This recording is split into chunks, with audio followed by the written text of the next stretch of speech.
हाइड्रोसेप्टिव sense. हाइड्रोसेप्टिव sense के बारे में मैंने अपने टॉयलेट ट्रेनिंग वाली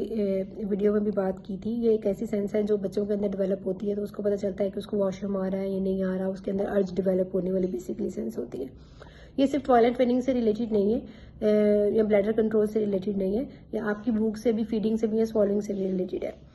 देखें, जब हम अपनी नॉर्मल भी, हम आपको कोई भी बच्चा या हमें भी इवन के, जब हम कोई बहुत इंपॉर्टेंट काम या हमें जिस चीज़ में बहुत ज़्यादा इंटरेस्ट फील हो रहा होता है, जैसे सपोज मुझे रीडिंग में बहुत ज़्यादा इंटरेस्ट है, मैं अपनी कोई पसंद का नावल पढ़ रही हूँ, कोई मुझे बुला रहा है, तो मैं उसकी बात को पहले नहीं सुनूंगी, मैं उसकी तरफ मुड़ के नहीं देखूंगी, मैं कहूँगी चलो बोल रहा है, मैं जब अपना ये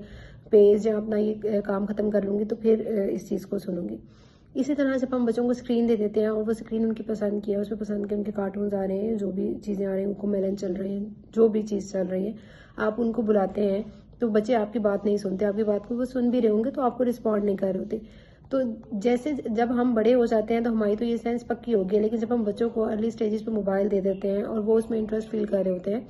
तो उनका ये होता है कि उनकी ये सेंस जो है वो कम होती जाती है, रिग्रेस करती जाती है, बजाय इसके कि वो बच्चों की सेंस डेवलप हो के जब कोई मुझे बुला रहा है और बार बार मुड़ के देखता है, तो इससे हमारे बच्चों की न्यूरोप्लास्टिसिटी होती है और वो सेंस जो है वो और ज़्यादा एक्टिवेट और डेवलप होती है। लेकिन जब वो बच्चा मोबाइल में लगा हुआ है, 4 to 6 साल उसको मोबाइल दिया जा रहा है, उसमें उसको कोई भी बुला रहा है और वो उसकी तरफ मुड़ के नहीं देख रहा है, उसको रिस्पॉन्ड नहीं कर रहा, तो उसकी वजह सेंस है वो खत्म होती जाती है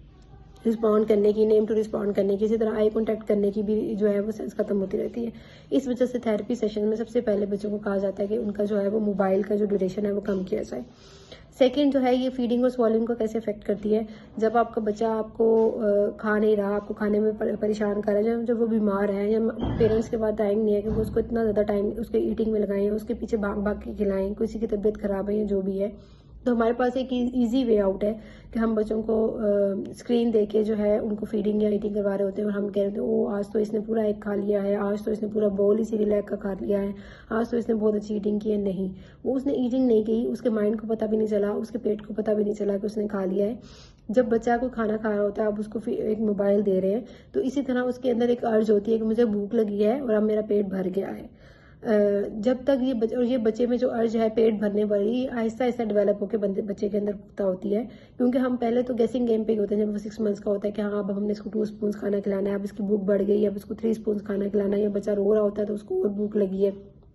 लेकिन अब जिस बच्चे को स्क्रीन दे दें, आप देखें, आप उसको पूरा पूरा बोल भी जो 6 मंथ्स पे है वो खिला रहे हैं, आप उसको 2 आवर्स के बाद जो है वो 2 प्लेट्स भी खिला रहे हैं या दलिया खिला रहे हैं, ये सब कुछ कर रहे हैं। उस बच्चे को आपको नो नहीं कर रहे हैं, खाना नहीं खा रहे हैं। देखें, जब बच्चे को आप स्क्रीन देंगे ना, तो वो कुछ टाइम के बाद कहेगा बस हमारा पेट भर गया, या वो चीज़ को फेंक देगा या मुंह बंद कर लेगा या कुछ ऐसी एक्टिविटीज़ करेगा। लेकिन विद स्क्रीन, क्योंकि बच्चे का खाने में इंटरेस्ट ही नहीं है, जो उसके अंदर हाइड्रोसेप्टिव सेंस है वो खत्म होती जाती है। जब उसकी वो हाइड्रोसेप्टिव सेंस रिग्रेस करती जाती है, तो उसको आइडिया ही नहीं होता कि अब मुझे भूख लग रही है या अब मेरा पेट भर गया। इस वजह से जब बच्चे ये ग्रोन अप होते हैं, तो हमने डाउन सिंड्रोम के बहुत सारे बच्चों को ऐसे देखा है, हमने सीपी के बच्चों को बहुत ज़्यादा ऐसा देखा है, इवन के स्पेक्ट्रम में भी जो बच्चे हमने उनको बहुत ज़्यादा देखा है। वो एक चीज़ जो उनको पसंद आ रही होती है वो उसको खाई जाते हैं, स्क्रीन लगा के खाई जाते हैं, खाई जाते हैं, खाई जाते हैं। उनको नहीं सेंस हो रही होती कि अब हमने ये चीज़ खत्म कर देनी है या हमने छोड़ देनी है या हमारा पेट भर गया है या ऐसा कुछ हो गया। इसके नतीजे में क्या होता है कि उनका सिस्टम, तो डाइजेस्टिव सिस्टम जो होता है वो तो इतना ज़्यादा खाने को एक्सेप्ट नहीं कर पा रहा होता, तो वो बच्चों को जो है ना वो मल्टीपल जो है वो वॉमिटिंग हो रही होती है, वो मल्टीपल डायरिया का शिकार हो रहे होते हैं, वो मल्टीपल फूड पॉइजनिंग में जा रहे होते हैं। और वॉमिट जो है ना वो इनका एक रेगुलर जो है वो एक्टिविटी बन जाती है कि भाई अब मैंने खाना खा लिया, अब उसके बाद वो ओवर ईटिंग हो गया तो अब हमारी वॉमिटिंग हो जाएगी। तो प्लीज़ ये जो मोबाइल्स, ये स्क्रीन्स हैं, या कोई भी एक्टिविटी, बेशक आप जो है वो टीवी पे लगा के बच्चों को खाना दे रहे हैं, लेकिन वो बच्चे उसमें इतना इंडल्ज हो जाते हैं, उनको कोई जो है ना उनकी अवेयरनेस नहीं आ रही होती। इवन के बच्चों को जो है ना वो प्लेट और स्पून की भी अवेयरनेस नहीं आ रही होती कि भाई मेरा ये खाना है, मेरा ये चम्मच है, मैंने इससे खाना है, मेरे प्लेट से खाना गिर रहा है। जैसे जैसे 2 इयर्स का बच्चा होता है, जैसे हम उसको अवेयरनेस देने लगते हैं, देखें आपने स्पून से खाना है, आपने खुद खाना है। सेल्फ फीडिंग भी की जो अवेयरनेस है ना वो बच्चों में कम होती है। बच्चे समझते हैं कि बस ठीक है माँ खिला दे, और पेरेंट्स भी ये समझते हैं बस ठीक है कि हमारा टाइम वेस्ट होगा, कि हम इसको खुद देंगे, ये गन भी मचाएगा, ये भी करेगा, तो हम इसको खुद ही खाना खिलाते रहें। लेकिन आपने बच्चों को सेल्फ फीडिंग पर लेके आना है, उनको स्पून पकड़ना, उनको प्लेट से खाना, और उनको